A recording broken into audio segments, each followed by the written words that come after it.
21 नवंबर 1963 केरल के तट पर बसे एक छोटे से गांव थुम्बा में अचानक आसमान चीरता हुआ एक रॉकेट ऊपर उठता है। लोग हैरानी से उसे देखे चले जाते हैं और बच्चे जोर जोर से तालियां बजाने लगते हैं। यह भारत का पहला साउंडिंग रॉकेट नाइकी अपाचे था, जो आसमान की ओर उड़ान भरकर भारत में एक नई क्रांति का बिगुल बजा रहा था। यह लॉन्च सिर्फ एक टेक्निकल अचीवमेंट नहीं था, बल्कि ये उस सपने की पहली किरण थी जिसे एक दूरदर्शी वैज्ञानिक ने देखा था। ये विजनरी साइंटिस्ट कोई और नहीं बल्कि डॉक्टर विक्रम साराभाई थे, जिन्हें father of the Indian space programme कहा जाता है। वो दौर ऐसा था जब भारत गरीबी, बेरोजगारी और इलिटरेसी से जूझ रहा था। दुनिया पूछ रही थी कि आखिर एक गरीब देश को स्पेस रिसर्च की क्या जरूरत है। भारतीय अखबार छाप रहे थे, we need rice not rocket. लेकिन विक्रम साराभाई का विजन था कि अगर भारत गरीब है तो हमें स्पेस टेक्नोलॉजी में और इन्वेस्ट करना चाहिए, क्योंकि यही टेक्नोलॉजी देश की असली समस्याओं को हल कर सकती है। उन्होंने सैटेलाइट्स को कम्युनिकेशन, वेदर फोरकास्टिंग, एग्रीकल्चर और एजुकेशन से जोड़कर साबित करके दिखाया कि स्पेस सिर्फ युद्ध की दौड़ के लिए नहीं बल्कि इंसानियत की भलाई के लिए भी है। उन्होंने न केवल इसरो की नींव रखकर भारत को स्पेस प्रोग्राम में आत्मनिर्भर बनाया, बल्कि उन्होंने साइंस, रिसर्च और मैनेजमेंट के ऐसे कई प्रेस्टिजियस इंस्टीट्यूट्स बनाए जिन्होंने एक पिछड़े और कई समस्याओं से जूझ रहे इंडिया के लिए तरक्की के नए दरवाजे खोल दिए। उनमें देश प्रेम की भावना इतनी कूट कूट कर भरी थी कि उन्होंने अपनी पर्सनल वेल्थ को भी देश के विकास के कामों में लगा दिया था और इंडिया को स्पेस में स्टैब्लिश करने के लिए जीवन भर केवल ₹1 की टोकन सैलरी पर काम करना स्वीकार किया था। उनका रुतबा इतना ऊंचा था कि डॉक्टर APJ अब्दुल कलाम जैसे महान शख्स भी उन्हें अपना गुरु मानते थे। तो आइए जानते हैं महान विजनरी रहे डॉक्टर विक्रम साराभाई की पूरी कहानी, कैसे उन्होंने अपनी 52 साल की छोटी सी जिंदगी में भारत को चांद पर ले जाने की नींव रखी और देश को ऐसे संस्थान दिए जिन पर आज भारत गर्व करता है। विक्रम अंबालाल साराभाई का जन्म 12 अगस्त 1919 को गुजरात के अहमदाबाद में एक अमीर इंडस्ट्रियलिस्ट फैमिली में हुआ था। वो अंबालाल साराभाई और सरला देवी के 8 बच्चों में से एक थे। उनके पिता अंबालाल साराभाई कपड़ों के बड़े व्यापारी थे और पूरे गुजरात में उनकी कई टेक्सटाइल मिल्स थी। उस समय भारत गुलामी की जंजीरों में जकड़ा हुआ था। जलियांवाला बाग जैसे भयानक हत्याकांड के बाद देश की आजादी की लड़ाई और भी तेज हो गई थी। महात्मा गांधी के नेतृत्व में नॉन कोऑपरेशन मूवमेंट का बिगुल फूंका जा चुका था और देश के बड़े बड़े इंडस्ट्रियलिस्ट भी इस लड़ाई में कूद पड़े थे। इन्हीं में एक नाम विक्रम साराभाई के पिता अंबालाल साराभाई का भी था। उन्होंने न सिर्फ फ्रीडम मूवमेंट में हिस्सा लिया बल्कि फ्रीडम फाइटर्स को हर संभव आर्थिक मदद भी दी। यही वजह थी कि विक्रम साराभाई के पिता के घर उस समय की कई महान हस्तियों का आना जाना रहता था। रविंद्रनाथ टैगोर, महात्मा गांधी, जय कृष्ण मूर्ति, मोतीलाल नेहरू, जवाहरलाल नेहरू, सरोजनी नायडू, मौलाना आजाद, CF एंड्रूज और साइंटिस्ट CV रमन जैसे लोग जब भी गुजरात आते तो उनका ठिकाना अंबालाल साराभाई का घर होता था। ऐसे ही विक्रम साराभाई के जन्म के कुछ महीने बाद रविंद्रनाथ टैगोर उनके घर आए हुए थे। रविंद्रनाथ टैगोर यूं तो अनेक कलाओं के धनी थे, लेकिन वो उन दिनों सटीक भविष्यवाणी करने के लिए भी मशहूर थे। कहा जाता है कि वो किसी इंसान के फोरहेड को देखकर उसकी जिंदगी की भविष्यवाणी कर देते थे, जो अक्सर सच हो जाया करती थी। ऐसे में विक्रम साराभाई के पिता अंबालाल साराभाई भी रविंद्रनाथ टैगोर से अपने कुछ महीने पहले जन्मे बेटे का फ्यूचर बताने की गुजारिश करते हैं। रविंद्रनाथ टैगोर ने विक्रम भाई के चौड़े और असामान्य माथे को गौर से देखा और मुस्कुराते हुए कहा कि यह बच्चा एक दिन बहुत बड़े बड़े काम करेगा। आगे चलकर उनकी यह भविष्यवाणी भी सच साबित होने वाली थी। विक्रम साराभाई ने अपनी शुरुआती पढ़ाई उसी स्कूल से की जिसे उनके पेरेंट्स ने बनवाया था। फिर उन्होंने RC हाई स्कूल से मैट्रिकुलेशन और गुजरात कॉलेज से इंटरमीडिएट की पढ़ाई पूरी की। इसके बाद उन्होंने इंग्लैंड के कैम्ब्रिज यूनिवर्सिटी जाकर अपनी हायर स्टडीज पूरी करने का फैसला किया। कैम्ब्रिज यूनिवर्सिटी में उनके एडमिशन प्रोसेस को आसान बनाने के लिए रविंद्रनाथ टैगोर ने उनके लिए एक रिकमेंडेशन लेटर लिखा था। इस तरह वो इंग्लैंड पहुंच गए और कैम्ब्रिज यूनिवर्सिटी के सेंट जॉन्स कॉलेज में पढ़ने लगे। यहीं से उन्होंने साल 1940 में नेचुरल साइंसेज में ट्राइपोज पूरा किया। बचपन से ही विक्रम साराभाई का साइंस से खास लगाव था, जो कैम्ब्रिज यूनिवर्सिटी में नेचुरल साइंसेज की पढ़ाई करते हुए एक ऑब्सेशन ऑब्सेशन बन गया। इसके बाद वो कैम्ब्रिज यूनिवर्सिटी से ही कॉस्मिक रेस पर पीएचडी की पढ़ाई करने लगे। इसी दौरान वो कुछ दिन के लिए भारत छुट्टी पर आए, लेकिन वर्ल्ड वॉर 2 के भयंकर रूप लेने के कारण वापस इंग्लैंड नहीं जा सके। ऐसे में विक्रम साराभाई ने यूनिवर्सिटी से इंडिया में रहकर ही अपनी रिसर्च करने की परमिशन मांगी। यूनिवर्सिटी ने इस शर्त पर हाँ कर दी कि उन्हें अपनी thesis Nobel prize winner physicist C V Raman की देखरेख में करनी होगी। उस समय C V Raman Indian Institute of Science IISc में फिजिक्स के प्रोफेसर थे।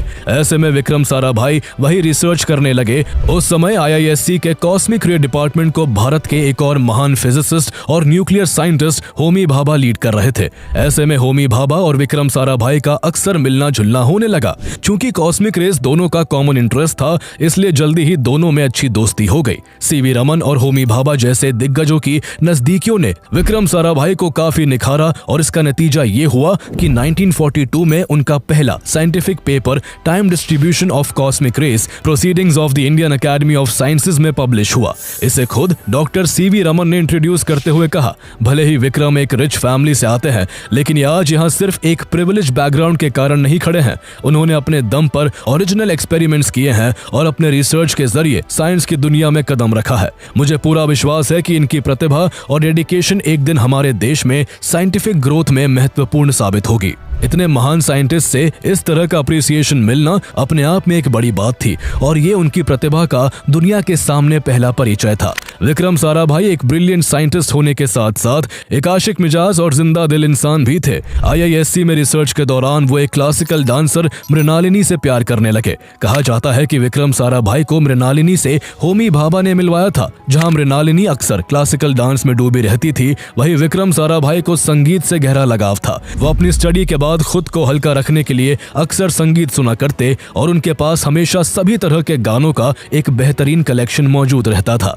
वो अक्सर मृणालिनी को यूनिक तोहफे देकर चौंका देते। करोड़पति होने के बावजूद उन्होंने अपनी एंगेजमेंट पर मृणालिनी को फिरोजे की एक सिंपल तिब्बती अंगूठी गिफ्ट की। शादी के दिन उन्होंने मृणालिनी के पास कॉपर की ट्रे पर बहुत ही दुर्लभ नीले रंग का कमल का फूल भिजवाया था। इसे याद करते हुए मृणालिनी अक्सर कहा करती थी कि किसी से प्यार जताने का इससे सुंदर तरीका और हो ही नहीं सकता। 3 सितंबर 1942 को दोनों शादी के बंधन में बंध गए और आगे चलकर उन्हें 2 बच्चे हुए। विक्रम साराभाई की पीएचडी की ज्यादातर रिसर्च भारत में ही हुई, लेकिन डिग्री पूरी करने के लिए उनका कैम्ब्रिज वापस लौटना जरूरी था। इसलिए वर्ल्ड वॉर 2 खत्म होते ही वो 1945 में कैम्ब्रिज लौट जाते हैं।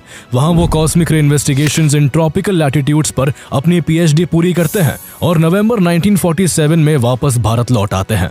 लेकिन तब तक देश में एक बड़ा बदलाव आ चुका था। उनके इंग्लैंड से लौटने के 3 महीने पहले ही भारत आजाद हो चुका था। आजादी भले ही मिल गई थी, लेकिन लगभग 200 सालों तक गुलामी की बेड़ियों में जकड़े रहने के कारण भारत हर फील्ड में पिछड़ा हुआ था। इंडस्ट्री और टेक्नोलॉजी के मामले में तो हाल और भी बुरा था। ऐसे में विक्रम साराभाई देश को साइंस, टेक्नोलॉजी, रिसर्च और मैनेजमेंट के फील्ड में आगे बढ़ाने के लिए अपनी पूरी जिंदगी समर्पित करने का फैसला करते हैं। वो सबसे पहले अपने पेरेंट्स की मदद से अहमदाबाद में फिजिकल रिसर्च लेबोरेटरी PRL की स्थापना करते हैं। यही PRL आगे चलकर देश में स्पेस रिसर्च की जन्मभूमि बनी। इसके बाद वो Ahmedabad textile industry research association ATIRA को भी स्टैब्लिश करते हैं ताकि टेक्सटाइल इंडस्ट्री में रिसर्च और इनोवेशन को बढ़ावा मिल सके। यहीं से देश में science culture, research and development और यंग साइंटिस्ट की ट्रेनिंग की जमीन तैयार होनी शुरू हो जाती है, जिसने अगले कुछ सालों में देश को साइंस एंड बिजनेस में एक नई दिशा देकर भारत को आत्मनिर्भर बनाने की राह दिखाई। साल 1950 में विक्रम साराभाई के पिता अंबालाल साराभाई ने उन्हें साराभाई केमिकल्स का चेयरमैन बना दिया। इसके चलते उन्हें कारोबार संभालने के लिए हर हफ्ते बड़ौदा जाना पड़ता था। लेकिन रिसर्च उनका पहला प्यार था, इसलिए सफर के दौरान भी वो अपना काम रोकते नहीं थे। जब भी वो ट्रैवल करते, फिजिकल रिसर्च लेबोरेटरी के किसी स्टूडेंट को हमेशा अपने साथ रखते ताकि रास्ते में भी डिस्कशंस और एक्सपेरिमेंट्स पर ब्रेनस्टॉर्मिंग जारी रह सके। उस वक्त इंडिया में फॉर्मल मैनेजमेंट एजुकेशन जैसी कोई चीज मौजूद नहीं थी। विक्रम साराभाई का मानना था कि जैसे साइंस और टेक्नोलॉजी देश को आगे बढ़ाने में मदद करते हैं, ठीक वैसे ही मैनेजमेंट एजुकेशन देश की इकोनॉमिक ग्रोथ के लिए बेहद जरूरी है। इसी सोच के साथ उन्होंने प्रधानमंत्री जवाहरलाल नेहरू से नेशनल लेवल का मैनेजमेंट इंस्टीट्यूट बनाने की बात की। गवर्नमेंट ने 1957 में इस ओर ध्यान दिया और एक national institute of management establish करने का ऐलान किया। इसके लिए 2 कमिटीज बनाई गई जिनका काम सरकार को ये रिकमेंड करना था कि ये इंस्टीट्यूट देश के किस सिटी में बनाया जाए और इसे किस मॉडल पर चलाया जाए। 2 साल के डिटेल एनालिसिस के बाद दोनों कमिटीज ने रिकमेंड किया कि इंस्टीट्यूट मुंबई में खोला जाए और इसे फुल ऑटोनॉमी मिले। लेकिन ऑटोनॉमी के मुद्दे पर यूनियन गवर्नमेंट और महाराष्ट्र गवर्नमेंट में सहमति नहीं बन सकी। ऐसे में विक्रम साराभाई ने यूनियन गवर्नमेंट के सामने इस मैनेजमेंट इंस्टीट्यूट को अहमदाबाद में खोलने का प्रस्ताव रखा। उन्होंने गुजरात के तत्कालीन सीएम डॉक्टर जीवराज मेहता को इसके लिए जमीन देने के लिए भी मना लिया। हालांकि इस खींचतान में काफी समय बर्बाद हुआ। आखिरकार यूनियन गवर्नमेंट ने देश में एक साथ 2 IIMs खोलने का फैसला लिया, जिनमें से एक अहमदाबाद में और दूसरा कैलकाटा में खोला जाना था। इसके बाद नवंबर 1961 में IIM कैलकाटा और दिसंबर 1961 में IIM अहमदाबाद की स्टैब्लिशमेंट होती है और विक्रम साराभाई IIM अहमदाबाद के पार्ट टाइम डायरेक्टर बनाए जाते हैं। इसी दौरान विक्रम साराभाई का नाम एक और वजह से सुर्खियों में आता है। शादीशुदा होने के बावजूद उनका कई सालों से कमला चौधरी नाम की महिला से एक्स्ट्रा मैरिटल अफेयर था। इस अफेयर को उन्होंने कभी दुनिया से नहीं छिपाया, लेकिन जब इस एक्स्ट्रा मैरिटल अफेयर के काफी चर्चे होने लगे तो कमला चौधरी इस लव ट्रायंगल से तंग आने लगी। वो उस समय विक्रम साराभाई द्वारा बनाई गई ATIRA में नौकरी कर रही थी और विक्रम साराभाई से दूर जाने के लिए एक दूसरी नौकरी का ऑफर एक्सेप्ट कर दिल्ली जाना चाहती थी। लेकिन विक्रम साराभाई कमला को अपने करीब रखना चाहते थे, इसलिए उन्हें दिल्ली जाने से रोकने के लिए हर संभव कोशिश कर रहे थे। पहले उन्होंने कमला को फिजिकल रिसर्च लेबोरेटरी की डायरेक्टरशिप ऑफर की, लेकिन जब इतने पर भी कमला नहीं मानी तो उन्होंने IIM को अहमदाबाद लाने के लिए एड़ी चोटी का जोर लगा दिया। और जब अहमदाबाद में IIM स्टैब्लिश हुआ तो वो इसके पार्ट टाइम डायरेक्टर बने। वही उनके कहने पर कमला चौधरी इसकी पहली रिसर्च डायरेक्टर बनाई गई। कमला चौधरी के भतीजे सुधीर कक्कड़ ने बाद में अपनी किताब अ बुक ऑफ मेमोरी में लिखा कि विक्रम साराभाई ने IIM को अहमदाबाद लाने के लिए इतनी मशक्कत अपनी मोहब्बत कमला चौधरी के लिए ही की थी।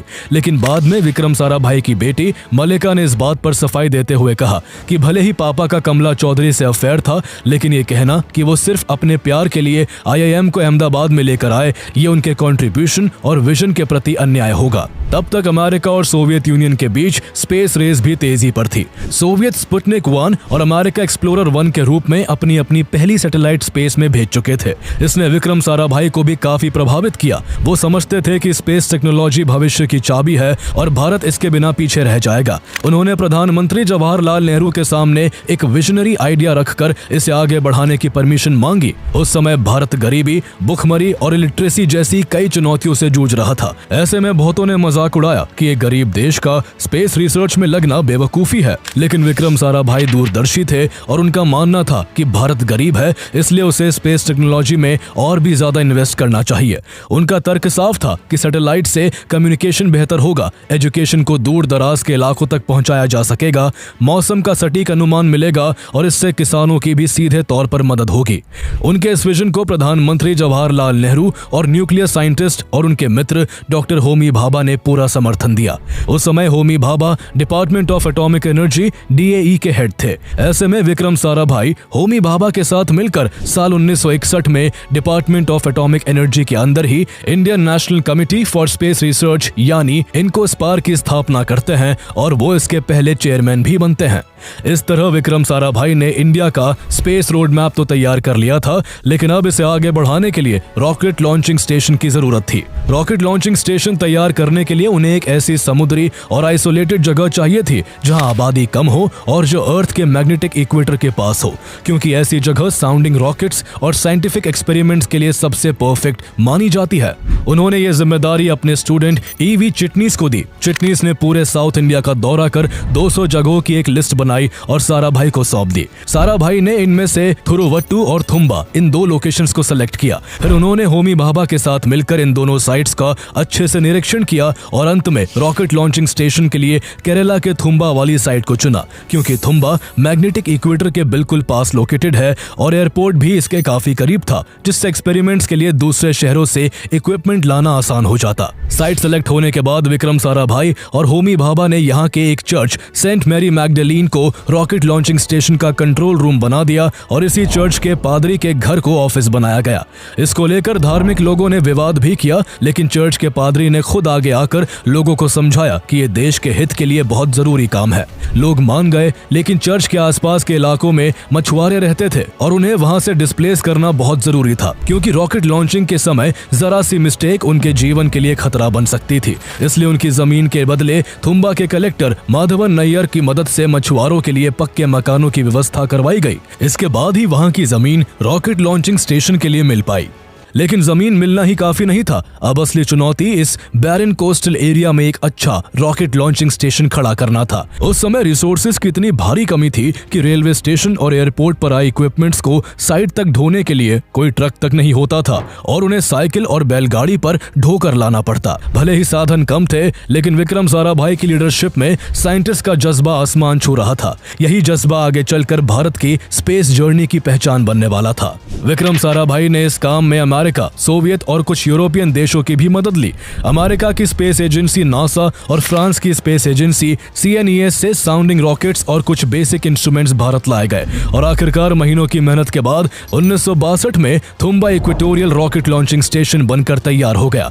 21 नवंबर 1963 को इसी स्टेशन से भारत का पहला sounding rocket Nike Apache launch हुआ। ये रॉकेट लॉन्च विक्रम साराभाई द्वारा पूरी दुनिया को दिया गया एक संदेश था कि भारत अब स्पेस की दौड़ में कदम रख चुका है और एक चर्च से उठी ये चिंगारी भारत को एक दिन स्पेस सुपर पावर बनाने वाली है। विक्रम साराभाई का हमेशा से मानना था कि साइंस केवल लैबोरेटरी तक सीमित नहीं रहनी चाहिए, बल्कि उसका समाज की बेहतरी और बच्चों के फ्यूचर को सुधारने में यूज होना चाहिए। इसी सोच के साथ उन्होंने 1960s में group for improvement of science education GISA की शुरुआत की और इसमें कई साइंटिस्ट, टीचर्स और सोशल वर्कर्स को जोड़ा। इसी बीच देश को एक बड़ा झटका लगा। उनके करीबी दोस्त और महान परमाणु वैज्ञानिक डॉक्टर होमी जहांगीर भाभा की एक विमान हादसे में मौत हो गई। होमी जहांगीर भाभा ही वो शख्स थे जिन्होंने इंडिया में न्यूक्लियर प्रोग्राम की नींव रखी थी। इंटरनेशनल साइंटिफिक कम्युनिटी में उनका स्टैचर बहुत ऊंचा था। ऐसे में उनकी जगह किसी ऐसे व्यक्ति की जरूरत थी जो न केवल साइंटिफिकली कैपेबल हो, बल्कि ग्लोबली भी इंडिया को रिप्रेजेंट कर सके।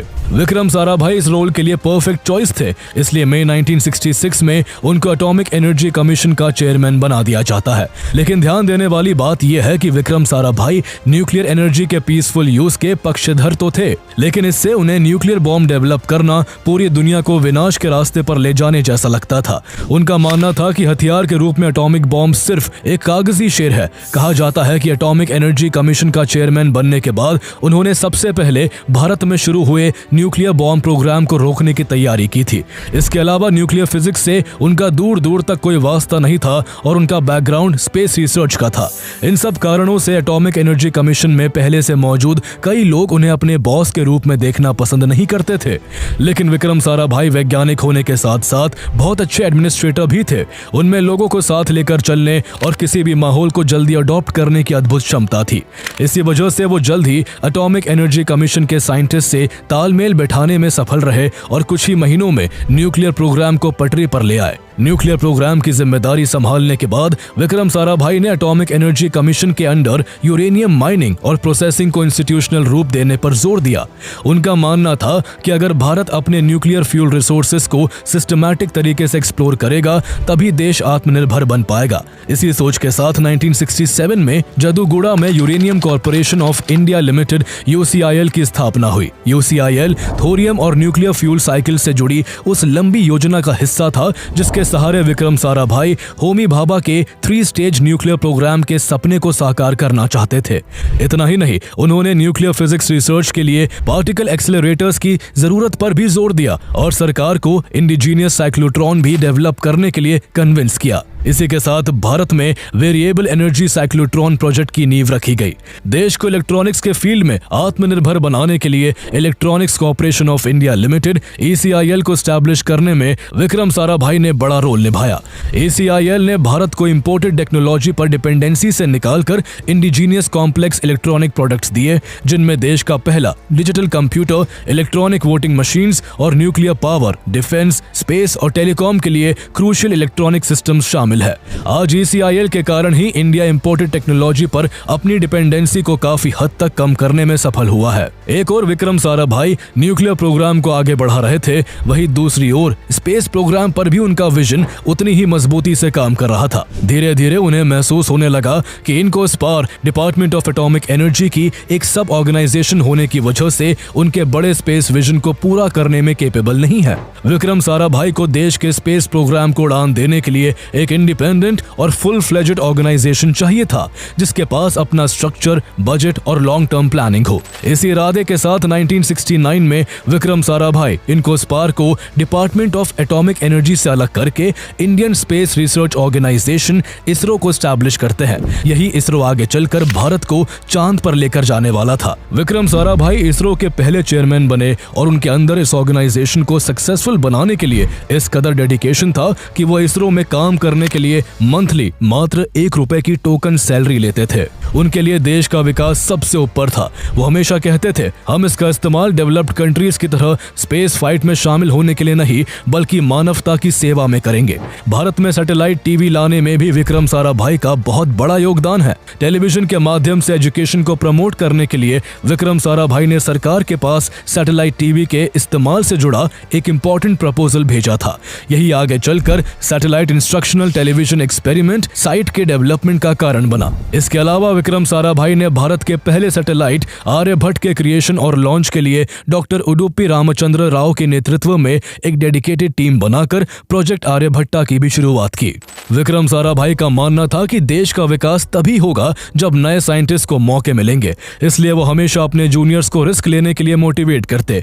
अगर कोई मिशन फेल होता तो पब्लिक में गलती की जिम्मेदारी खुद लेते और जब सफलता मिलती तो क्रेडिट अपनी टीम को देते। इसका सबसे बड़ा उदाहरण मिसाइल मैन ऑफ इंडिया के नाम से मशहूर डॉक्टर APJ अब्दुल कलाम थे, जिन्होंने अपनी सक्सेस का क्रेडिट विक्रम साराभाई को देते हुए उन्हें अपना गुरु बताया था। उन्होंने अपनी ऑटोबायोग्राफी विंग्स ऑफ फायर में भी विक्रम साराभाई के साथ बिताए पलों को बहुत रिस्पेक्ट के साथ शेयर किया। विक्रम साराभाई का प्रधानमंत्री इंदिरा गांधी के साथ भी बहुत खास रिश्ता था। वो उन चुनिंदा लोगों में से थे जिन्हें इंदिरा गांधी उनके पहले नाम विक्रम से पुकारती थी। जब भी इंदिरा गांधी उनके शहर आती, विक्रम साराभाई अपने हाथों से फ्रेश रोजेस का गुलदस्ता बनाकर उन्हें भेंट करते। इंदिरा गांधी भी उनका सम्मान करती थी और अक्सर उनसे देश के महत्वपूर्ण मुद्दों पर चर्चा करती रहती थी।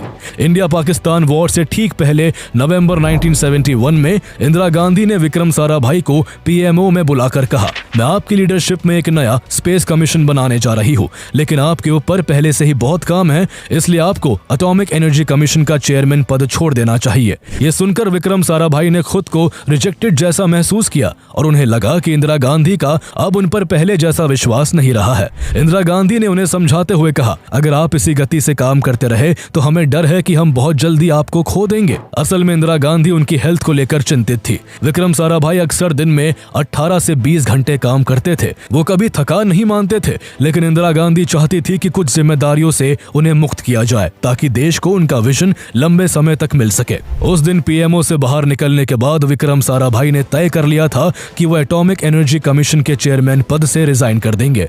लेकिन तभी दिसंबर 1971 में इंडिया पाकिस्तान वॉर छिड़ गया और जब तक पब्लिकली अनाउंस होता कि स्पेस और एटॉमिक डिपार्टमेंट्स को अलग किया जा रहा है, उससे पहले ही इंदिरा गांधी को जो डर सता रहा था वो 1 महीने बाद सच हो गया। हुआ कुछ यूं कि 30 दिसंबर 1971 को विक्रम साराभाई केरल के Thumba equatorial rocket launching station में होने वाली एक कॉन्फ्रेंस में हिस्सा लेने के लिए तिरुवनंतपुरम आए थे। इसमें हिस्सा लेने के बाद वो कोवलम बीच गेस्ट हाउस में ठहरे। उस दौरान डॉक्टर अब्दुल कलाम के नेतृत्व में सैटेलाइट लॉन्च व्हीकल SLV के डिजाइन पर काम चल रहा था।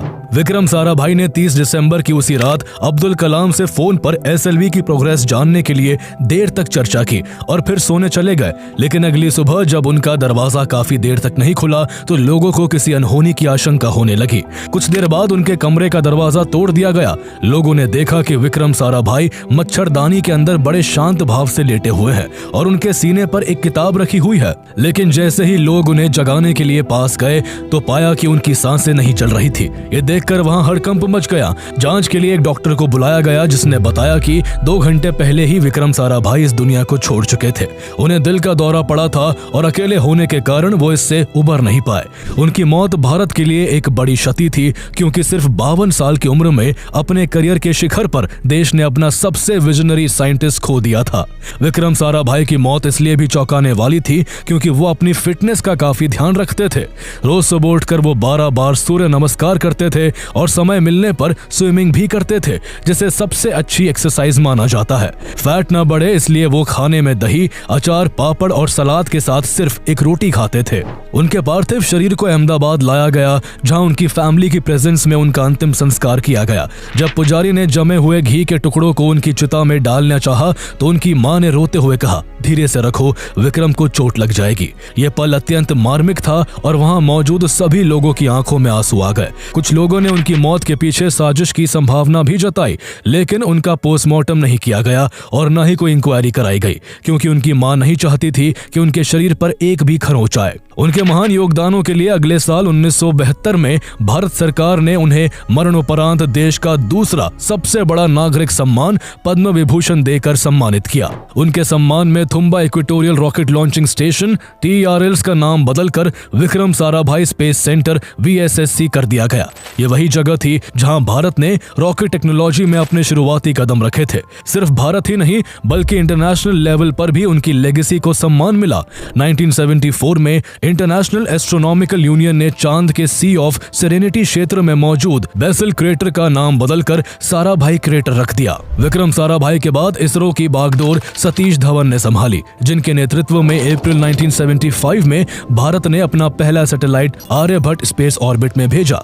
इस तरह विक्रम साराभाई द्वारा शुरू किया गया प्रोजेक्ट उनकी मौत के करीब 3 साल बाद सक्सेसफुल हुआ, जो उनके सहयोगियों द्वारा दी गई सच्ची श्रद्धांजलि थी। उनके बोए हुए बीज पेड़ बनकर तब फूलने फलने लगे जब 2008 में भारत ने पहला मून मिशन चंद्रयान 1 लॉन्च किया, जिसके जरिए भारत ने चांद पर वाटर के मॉलिक्यूल्स खोजकर वहां लाइफ की पॉसिबिलिटी को लेकर चल रही खोज को एक नई दिशा दी। इसके 5 साल बाद भारत ने मार्स ऑर्बिटर मिशन के जरिए अपने सैटेलाइट को मार्स की ऑर्बिट में पहुंचाकर इतिहास रच दिया। अपने पहले ही अटेम्प्ट में अपने सैटेलाइट को मार्स की ऑर्बिट में पहुंचाने वाला भारत दुनिया का पहला देश बन गया। इसके बाद इसरो ने चंद्रयान 2 और चंद्रयान 3 लॉन्च किया और अपने फाउंडर और पहले चेयरमैन को सम्मान देने के लिए इनके लैंडर का नाम विक्रम रखा। आज भी ये लैंडर चांद की सतह पर विक्रम साराभाई के विजन की गवाही देता है। साल 2023 में आदित्य L1 मिशन भी लॉन्च किया गया, जो अंतरिक्ष में जाकर सूर्य का अध्ययन कर रहा है। आज जब भारत के किसान सैटेलाइट डेटा की मदद से